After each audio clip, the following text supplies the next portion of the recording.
should have told me. Yeah, it cost me a lot of money. You should have told me. I have a legitimate one that I could have brought in. Okay. It's good. Hooks onto a tripod. All right, if you see that this red light is no longer flashing at some point, let me know.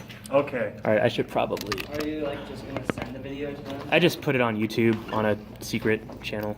Secret. Yeah. Secret YouTube channel? Why do you I want a secret YouTube. All right, that's good enough. Lowered the resolution so it doesn't eat all my storage. That's probably. Okay. All right. So, any questions from the homework set that I gave you I yesterday? didn't put it in the recycling bin. What's that? You didn't put your homework in the recycling? That's fine. They were all right then. Well, because I don't keep them. I didn't have any problems with it. Like I knew how to do Yeah. it. Oh, it that's was right. all- You were using Yeah, we're just doing the rational rational root theorem, so Okay. it's I we feel like know we what covered we're that doing. to It's death just at this point. You want me to go tedious. get it out of Yeah, the it's recycling very No, bin? no. Yeah. So no questions then? Casey, you want to get the door while you're back there, please? Yeah. I'm good. This was really repetitive. I know. It's kind of like calming in a way, just doing the same thing over and over, and it's mindless. I liked it. Yo, thanks. Not from Fresh from the Because I recycling just bin. needed Oh, a break yeah. from life. Man. Oh, yo, Ethan. I just You're realized I like, didn't. yeah, let's just do a ton of rational roots. I mean, I read a book or play chess to do that. All right. I do math problems. Oh, right. So we are going to start graphing polynomials. Graphing Like those, polynomials. right? Hey. No, I've we'll actually get to that at done the a end. lot I of just figured I'd put it up before class instead of Oh, losing okay. your time. I was like, you Oh. guys Drawing the things. exact thing in a different Are we class? still in 3-3? Yeah, that's. I What's like that? that. Looks We are really in 3-4. Okay. So let's just put a generic polynomial up here. Polynomial. We've seen this enough times. Dot, dot, dot, and you have a constant, right? Yep. So for any polynomial, an nth degree polynomial, let's say, what do we know about its end behavior from its degree? If it's even, they go the same way. If it's odd, they go different ways. Yeah. Right, and what's going to dictate whether we go up or down, right, in the case of an even? The leading The leading coefficient. Yeah, all we care about, it turns out, is the leading coefficient and the degree of the polynomial. So let's address those one at a time. Let's start with the end behavior as dictated by the degree of the polynomial. So the book has for you just like I guess on the next page here, this would be 333, everything you're looking for, right? The sign of the leading coefficient is going to dictate whether, the end behavior you expect got reflected over the x-axis or not, and the degree is going to determine, like you just said, Stacy, something like, let's look at some simple examples. Y equals x cubed, real lazy sketch, something like this. And this holds in general for an odd degree polynomial with, like this one here, a positive leading coefficient. And this is where we're going to get into some vocabulary, how you would say this. I might say this enters from the left and exits from the right, enters from the bottom left, exits on the top right. Oh, we do. I think our Algebra 2 Enters in textbook. the third quadrant, exits in the first quadrant. Fancy, yeah. And enters in the third quadrant, exits in the first quadrant. You might just say bottom left, top right. I'll know what you mean Okay. on your test. But then what's going to happen as soon as I do this? As soon as the leading coefficient becomes negative. It flips. flips around. Yeah, so all of a sudden we're going to get this behavior here. It's DNA. Yeah. And this is going to hold for any odd n. It's going to work for first, third, fifth, seventh, and so on degree polynomials. Let's talk about the simplest example of an even degree polynomial. Hopefully, at this point, we know what this looks like. It's something like this. But the key characteristic, like you pointed out, Stacy, was that if we enter on the top, we're going to exit on the top, on the opposite side. And then as soon as I have a negative leading coefficient, we get this down here. So I guess my question to you, let's talk about a specific polynomial rather than this generic one. If I had something like this, a little bit more complicated to graph, and we'll get to how to graph that soon. But we still know what the end behavior is going to be. What's the end behavior of this going to be? Down left Down to left. top right. Enters in bottom left, exits in top right, and we know that. But do you guys you know why that's the case, other than me just telling you? Because it's odd. Because it's odd, And Sure. it's short and cute. Not cute. Yeah, it's cubic Okay. foot. Well, Gosh, because that's what I was trying to say. the domain is everything, because you're not restricted by negatives. We expect that for all of our polynomials, the domain's going to be all real numbers. Sure, Eric?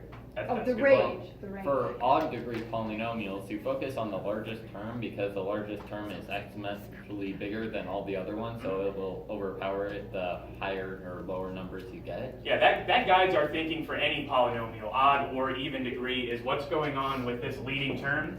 Because we've seen that, like these graphs over here, around 0, around normals that numbers that we usually deal with, we can get turning points. How many turning points do we expect?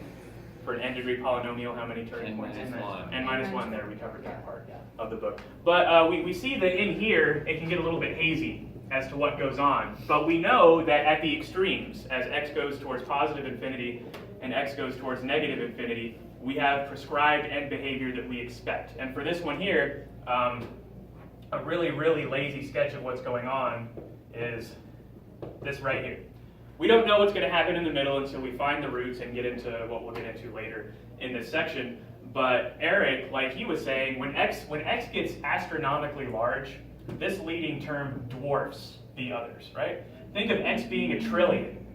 Cube a trillion, how much bigger than that is a trillion squared? Quite a bit. And so regardless of what's happening with these extra terms, the only thing that really matters as far as end behavior, again, as x goes to its extremes, either in the positives or the negatives, is going to be that leading coefficient. You might remember that from last year when you did rational functions. Do you remember how you found horizontal asymptotes? It was the leading coefficient. It happened to be the leading terms of each polynomial on top and bottom. Yeah. Those were the only things that mattered, and that's all that matters right. If here. it's like n is more than n, then Yeah. So then, in the God. case of something like this, right? Negative 3x to the 6th plus 2x plus 1, right? Who cares about these ones here? What's going to matter is that as x gets really, really, really big in a positive sense, right? We're going to get something that looks like this at the end because of this negative leading coefficient. I know this is always going to be positive. This is always going to make it negative.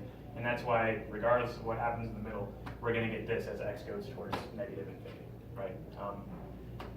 If that's confusing, forget it, I guess, because you guys know the rule. I just wanted you to understand why it's the case that we get this prescribed end behavior for odd and even degree polynomials.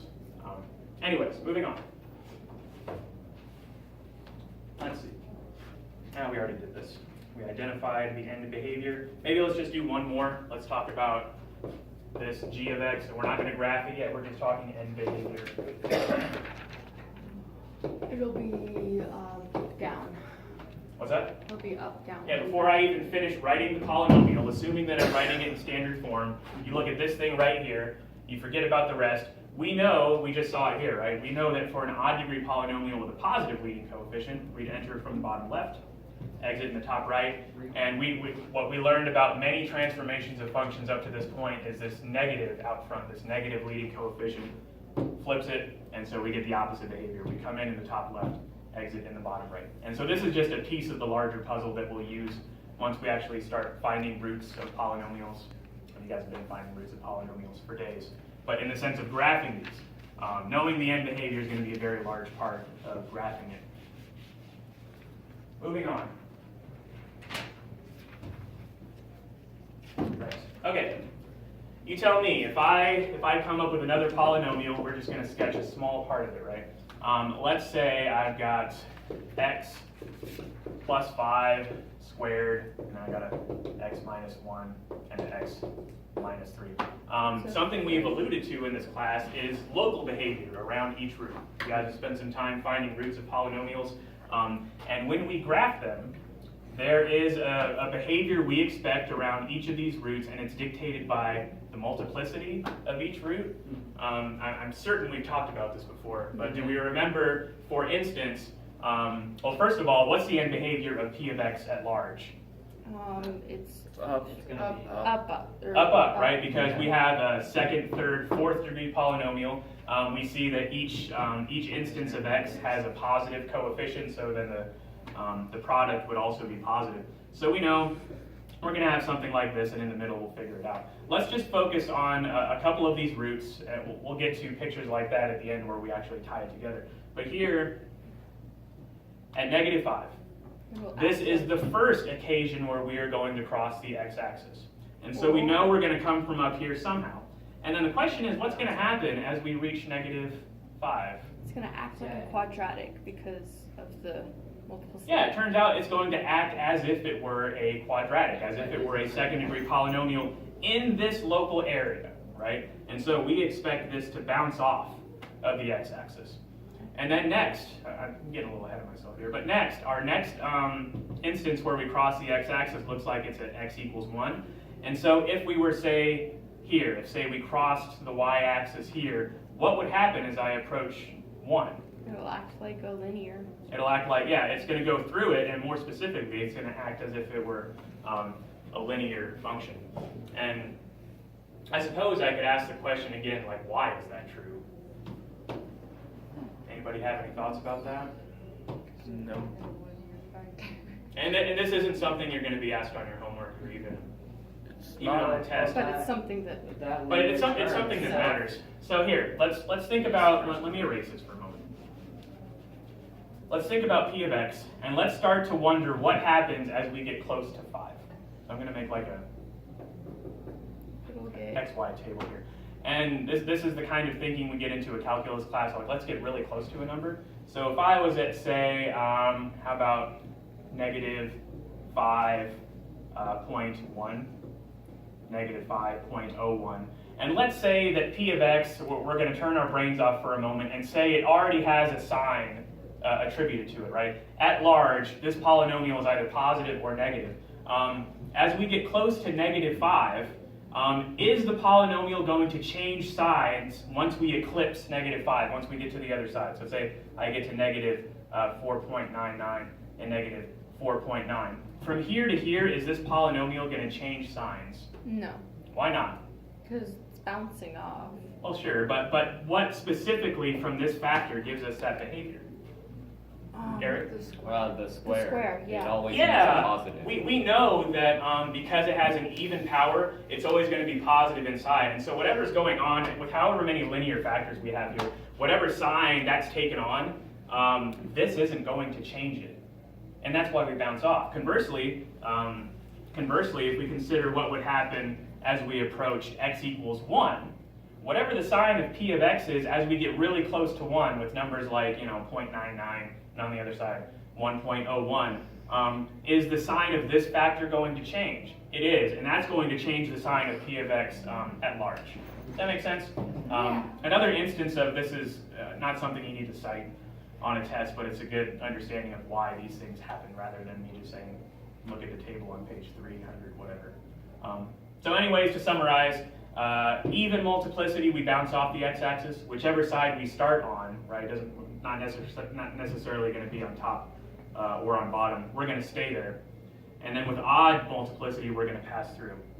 More specifically, there are different ways that we can pass through the x-axis depending on how big these numbers get, right? So here, let's zoom in on some polynomial, and maybe we're over here at 3. So x minus 3 is the factor that we consider what happens here. So let's say as a small part of a bigger polynomial, we found ourselves here, and the multiplicity of this root is 1.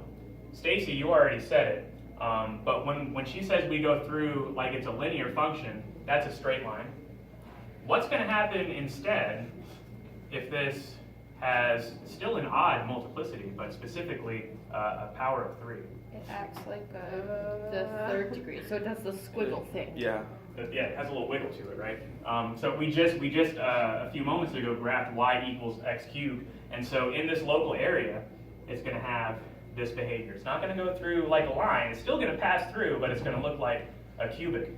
And as this number gets bigger but stays odd, we're going to increase more rapidly once we come out the other side. And we're going to kind of bottom out here. So there's a picture of this in your book, and I'm sure you've seen it. But the difference between, say, y = x cubed and y = x to the 5th, you start to bottom out more as the degree gets bigger, right?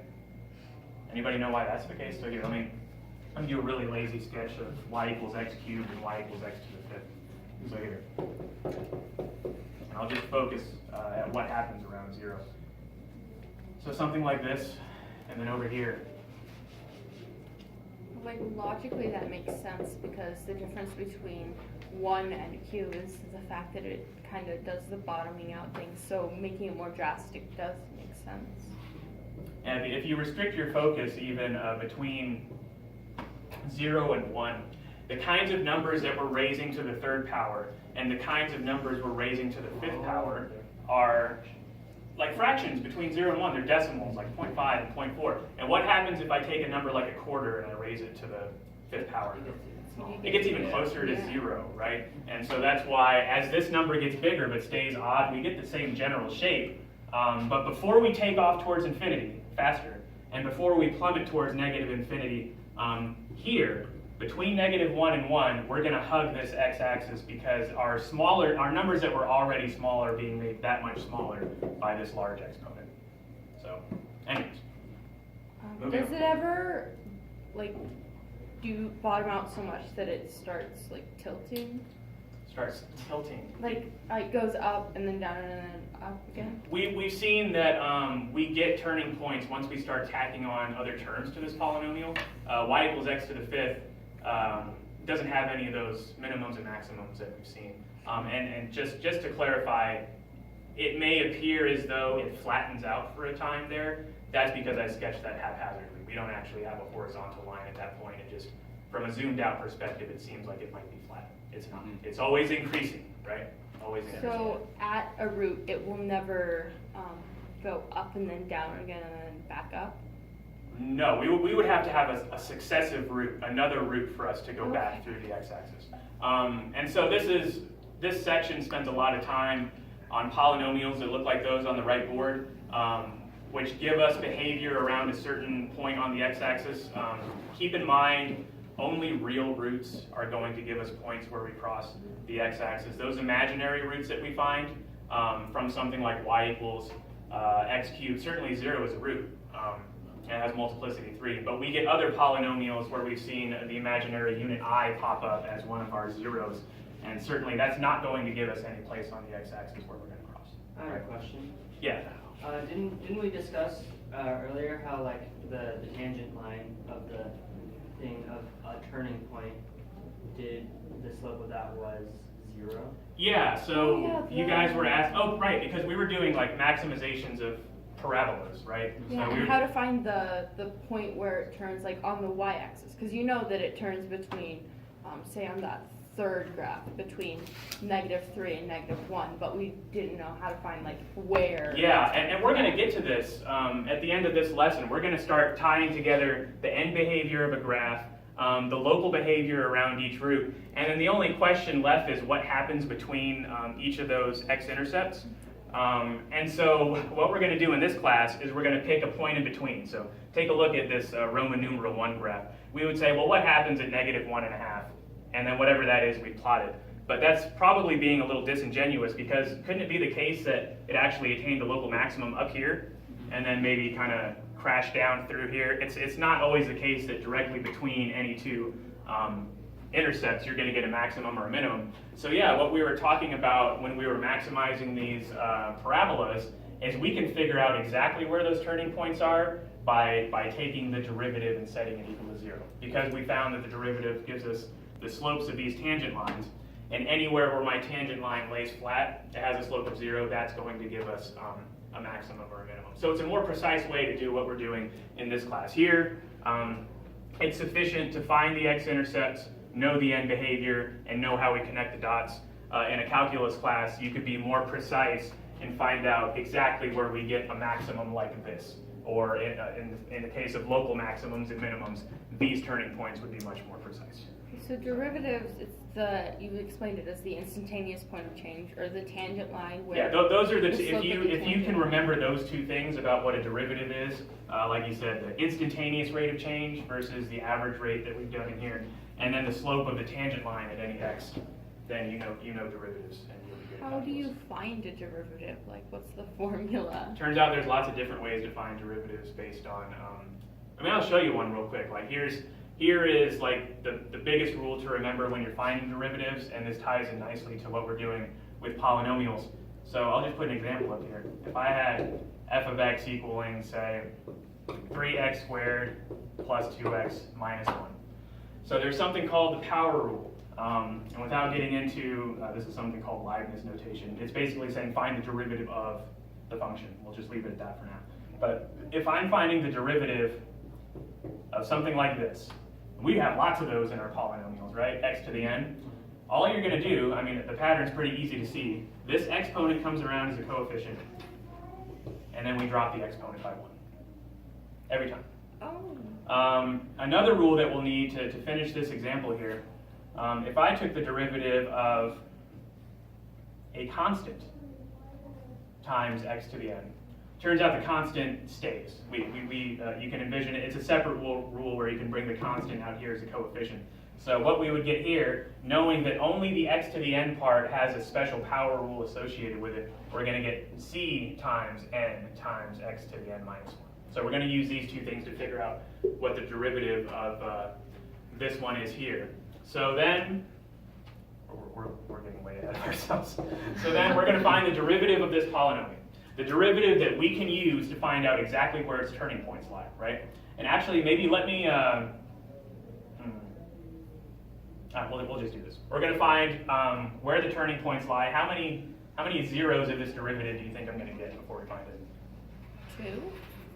A zero, as you said, a zero being a point where the parabola changes from increasing to decreasing or vice versa. How many of those places are we going to get? 1. 1, Because right? n minus Because 1. it's going to look like this, or it's going to look like this. Yeah. So anyways, let's find this derivative.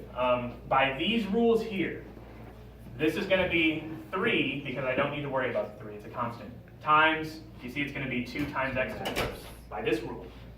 2 times x to the 2 minus 1. Yes? Yes. Okay, moving on. What do you think the derivative of 2x is? -4.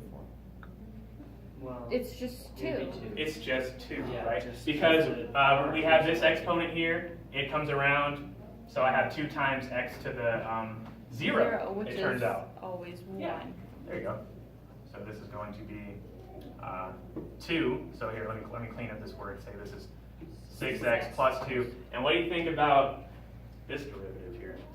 Become 1. Be Positive the 1. reciprocal? So it's a little dangerous for me to say, well, since this is 1 times x to the 0, this comes around and it's 0, it's all gone. But a better way for me to describe why the derivative of this constant would be 0, if you remember your interpretation, which is, Marshall, you said the slope of the tangent line, right? So for this function by itself, the function y equals -1, there it is. And what is the slope at any point there?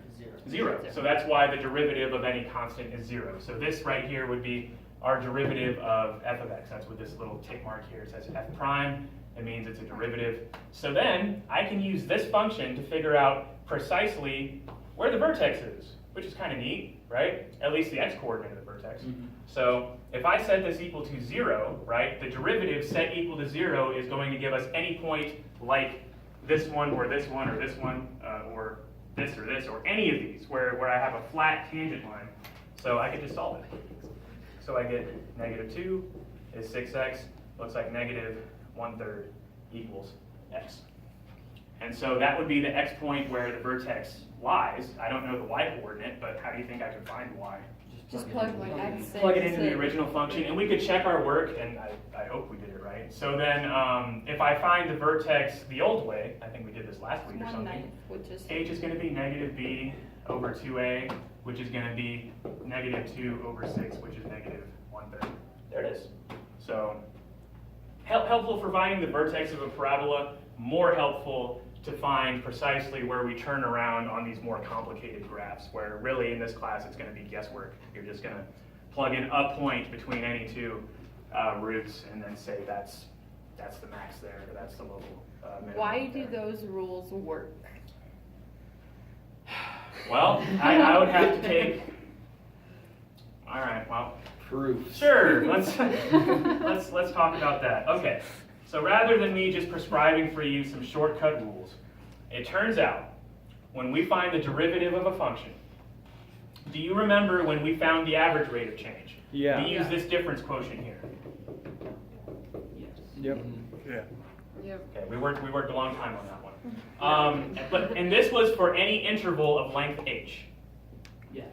So then if I want to get the instantaneous rate of change, I don't want to be considering an interval of any length, right? And so what you start to learn at the beginning of a calculus class is the idea of a limit. Let's imagine that the interval h on which we take an average rate of change shrinks to 0. We don't let it become 0 because then I would get division by 0.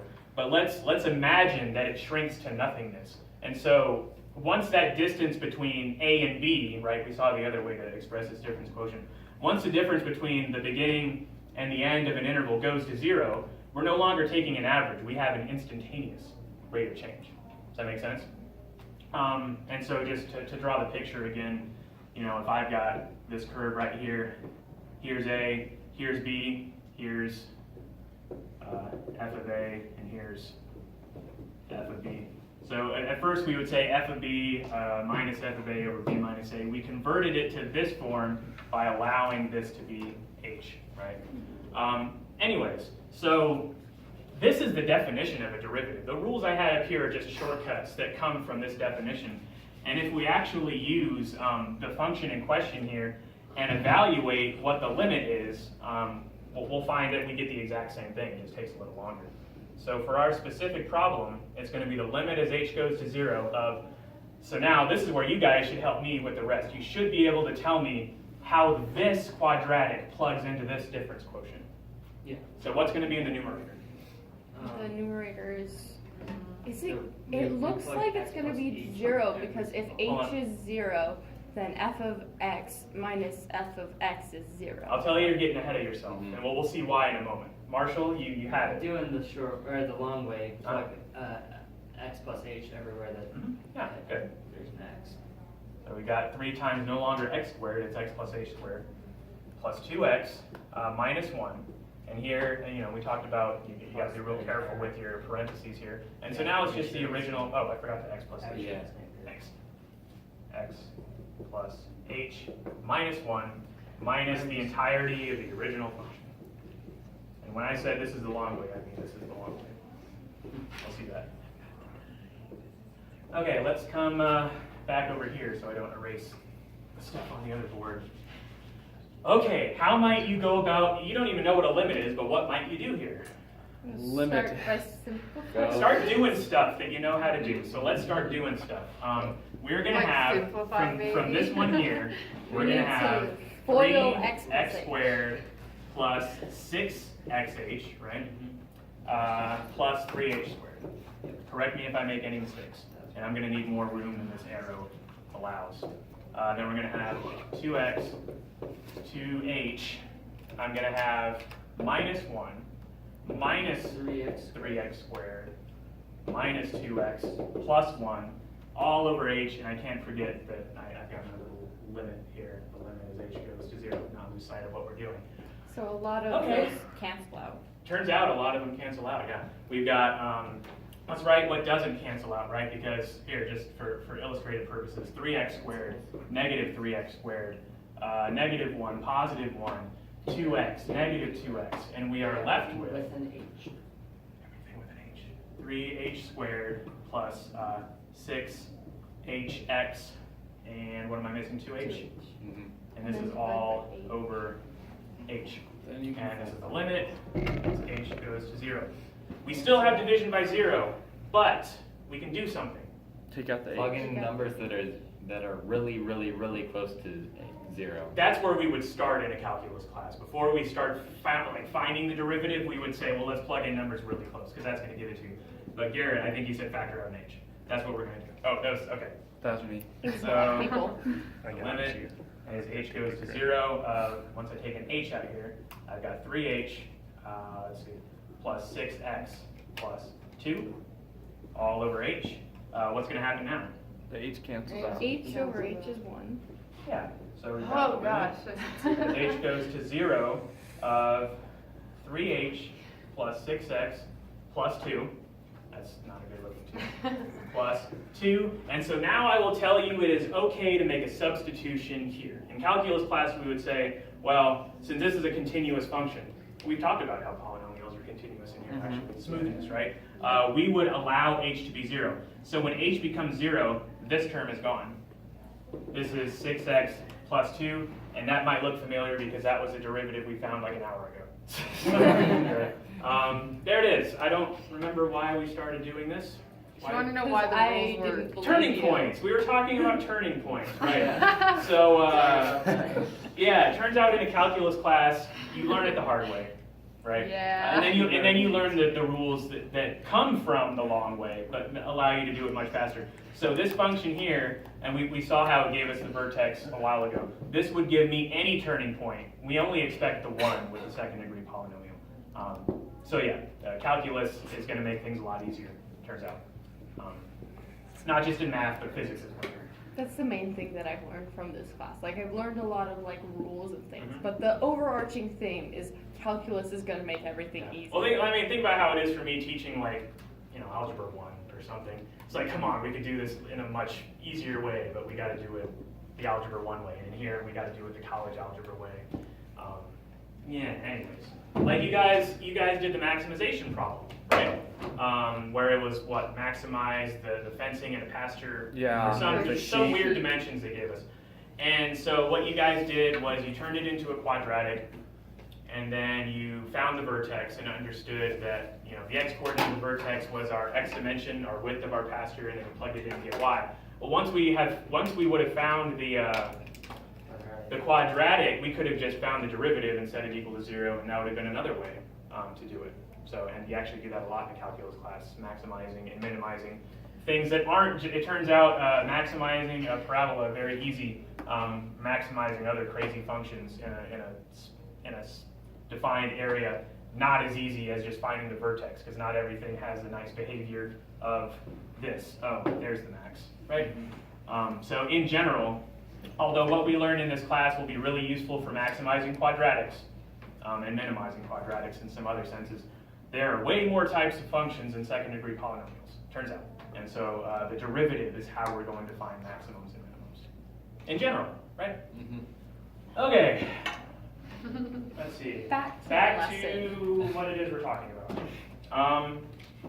Okay. Back to relevant stuff. Yeah. Yeah, you're not going to be tested on finding derivatives of functions, turns out. So let's see. Let me replicate this picture here, and we'll talk about the defining characteristics. 1, 2, 3. 1, 2, 3, and we'll go up to 10, I guess. Sure. Okay, so we're here. We go through here maybe. So we got that's terrible. That's okay. That's okay. And then I don't know, something like this.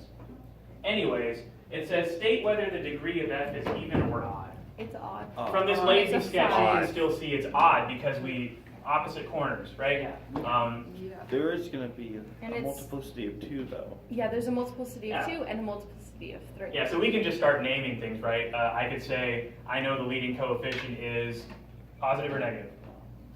Positive. Positive, because we get what we expect.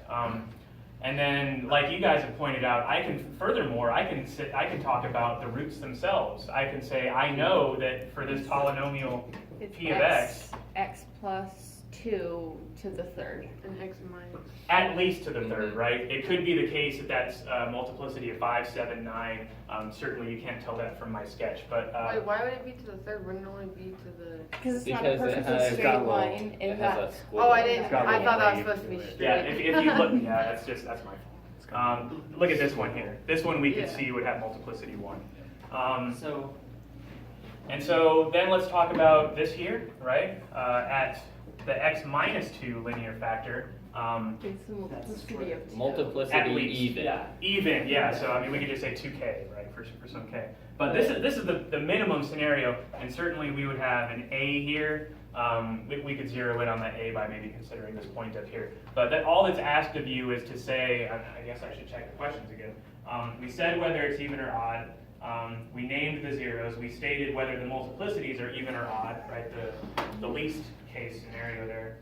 The minimum possible degree of f is what? 5.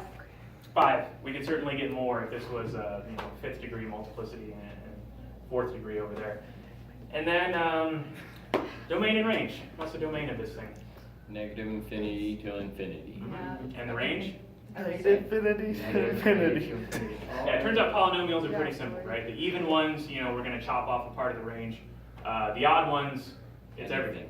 And the domain is always all real numbers because we don't have any of those kinds of troubles we with get the with domain rational that we would see with a rational function or an even root or a logarithm or anything like that. We can see that those are probably a third degree though, because it doesn't bottom out as much. Yeah, but by what I sketched up there, you would expect that it's third degree, right? Okay, let's. It could like have a really good, really big. It could be stretched a lot. Yeah, by the we could leading have an coefficient. A of like 342. All right, so here's another one, Yeah. and let's just say, let's talk about end behavior and degree. What is the degree of this thing? 5 and the end behavior is down. Up. No, it's up, down. Casey, what's the end behavior of this? It is down, down. Down, down. Down. Oh, no, What? it's not. It's not. It's, wait, yes it is. It's up, down because What's the it degree? enters Five, in, right? it's Not 5. 5. The degree is 5. Ah! No, the Yeah. degree is. Wait. When you were finding the degree of a polynomial, it's a factor form. Let me make sure I wrote that How did I? correctly. I'm Yeah, just, all you I need to got do, the right answer. we're not going to take the time to multiply this out because it's going to take forever. But what I know is going to happen is I'm going to get an x squared times an x squared times an x. I didn't see the x, but I was So I looking more know- towards the degrees Yeah. outside of the parentheses. Yeah. Oh, okay. Yeah, so in the simple case where it's nothing but linear factors, all you do is add up, like you said, the multiplicities, the Yeah, I powers out didn't. here. I saw the x squared. I didn't like pay it enough. All right, attention. so knowing it's a fifth degree polynomial, what's the end behavior? Up down. Why is it up down? Because a normal the odd negative. polynomial is down up. And the Okay, leading yeah, we coefficient have is this negative leading coefficient. Yeah. Good. And then the other question it asks is, what is the y-intercept? How would we find it? You said it all equal to 0. Graph it. Zero. You're Crap. thinking of the x-intercept, if we set it all equal to 0. Oh, yeah. No, Or the it's y-intercept, zero for set x. x is equal 0, to right? 0. It's always the opposite. Okay, good. We're almost I have a done. question though. Yeah. Do you plug in like 31. 0 and then add up what you get for every single Yeah, one? so let's just do that. The y-intercept, yeah, I mean, if you think about it, anywhere I cross the y-axis is an x equal to 0. Yeah. Yeah, so that's what we're going to do here. It's going to be g It's of negative 0, 4. which is going to be negative, looks like I've got 1, and then I've got 3, and then I've got negative 6. So this is So, going to be 18. positive 18. We know we're going to have that. Okay. And that's helpful. That's an easy point to get when you're graphing a polynomial. All right, last one. What we're going to do is what we have on the right board here. We're going to take each polynomial, A, B, C, D, and match it to its graph. So I kind of drew on that one, but that's fine. So 1, 1 is going to be Is- C. it's All right, I have a vote for C. Any other? Everyone cast a vote here. So Roman numeral 1, is it A, B, C, or D? it's A or C. And Well, It's- there's two. Whoa. There's It two of the is quadratics though, It needs and to C's have only one of two quadratics. 2 turning points on the Wait, the x-axis no. for it to be a C, because if, Mhm. I'm pretty sure it's A. it's A So because it's got a we can quadratic. eliminate C because we don't linear bounce off and the a x-axis twice, like you said.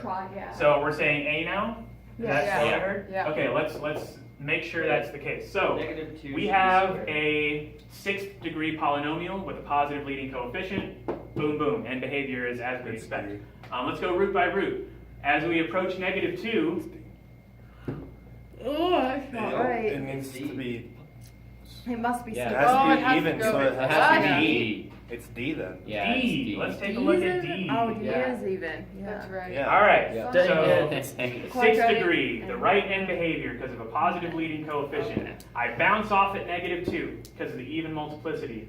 I arrive at negative 1 and I pass through as if it were a straight line. Yep. I arrive at positive 1, and I go through like a cubic function. Boom. So it's D for number 1. What about number 2? Number 2, Number it's two, got 2 even, quadratics, so so it's it's B. C. I heard B and C. C.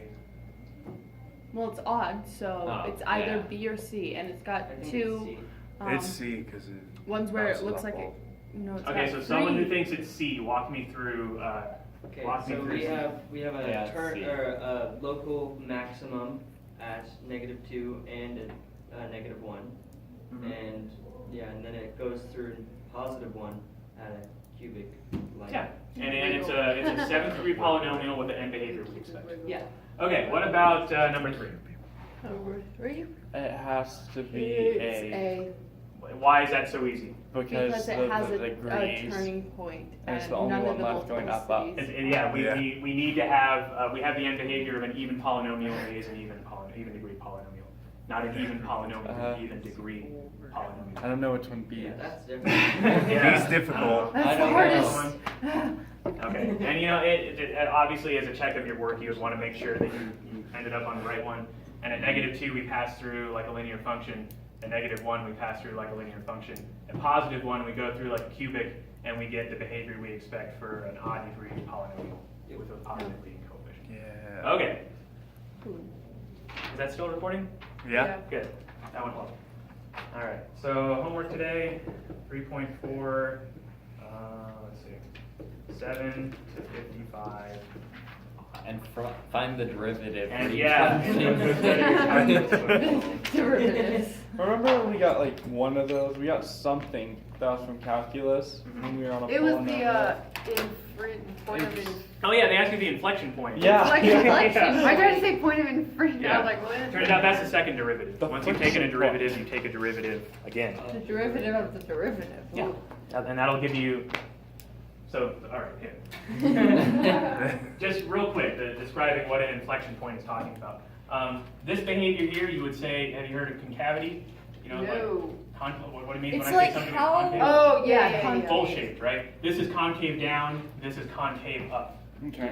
Take a look at, The inflection points, it's on the 3rd degree, it's where it flips. yeah, it's where, because can you see from this point up until we reach the x-axis, it's as if it's a concave downward down. bowl shape, it's concave down. Yeah. Now we go to concave up, where the second derivative is equal to 0, is going to give you these inflection points. So more calculus stuff that lets you. What's give the you- 3rd derivative? Yep. The third derivative, as far as useful information on a graph, at the moment that's beyond my understanding. In the case of physics, right, you would see going, so I want to say we mentioned this just this week, Yeah. but Yeah. going from something like position of an object at a moment in time to how fast is the object going at a moment in time to, What is well, the acceleration? what's the acceleration at that moment in time? That's the original function, the first derivative, the second derivative, the third derivative, How many? they call it jerk. Oh. Sure. I How mean, much that's you're phenomenal. changing acceleration. Yeah, it's the rate of change of acceleration. That's exactly it. How many? How many derivatives are there? Yeah. As many as you want. Turns out with these polynomials, you might have noticed that our original function was second degree, So and our derivative was first degree. And it's going to be true of polynomials that eventually we're going to zero out. It's going to go to 0. But that's not always the case. In the case of a sine function, you're going to go round and round between sines and cosines. So you could take a million derivatives and still be dealing with sine or cosine. Anyways, you can take as many derivatives as you want. As far as the practicality of those derivatives, someone smarter than me can tell you the use of a 7th derivative when you're graphing a polynomial or something. I don't know. Any other questions? All right.